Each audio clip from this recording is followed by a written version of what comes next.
I did so many long videos last night. I'm gonna go ahead and do a couple of to try to make them a little bit shorter tonight. 8 minutes on that Evie Sands video. I talk about Evie Sands. That was too long for a video.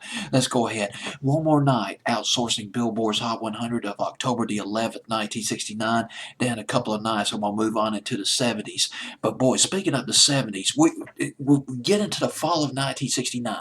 On this Billboard's Hot 100, you see glimmerings of the 70s. You see the springboard, what's the word I'm looking for? I can't find the word right now.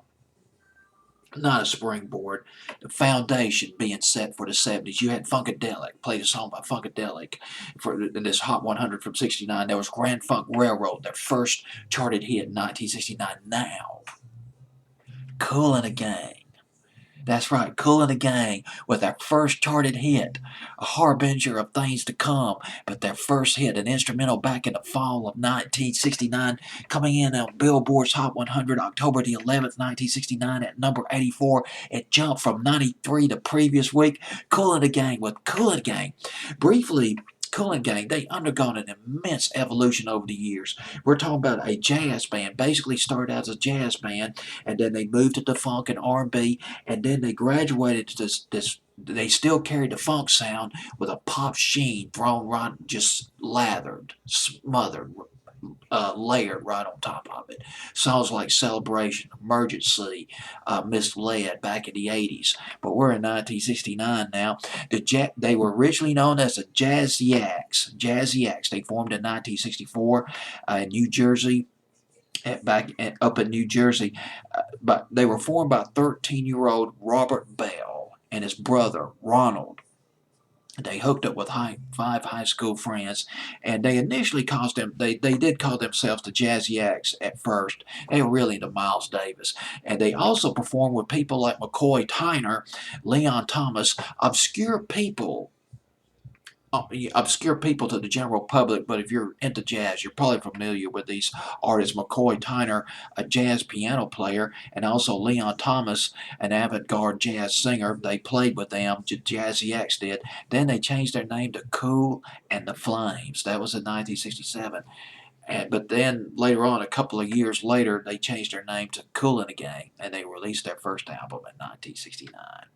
The song with the instrumental, the funky, the jams. Yes, I love it. This is 70s.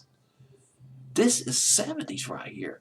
The template of the 70s starting to being laid down.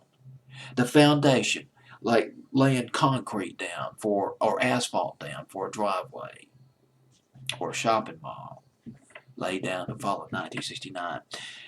Later on, one other thing that I want to mention, one of the famous faces of Kool and the Gang, lead singer James J.T. Taylor. J.T. Taylor, not to be confused with the other James Taylor, but James J.T. Taylor.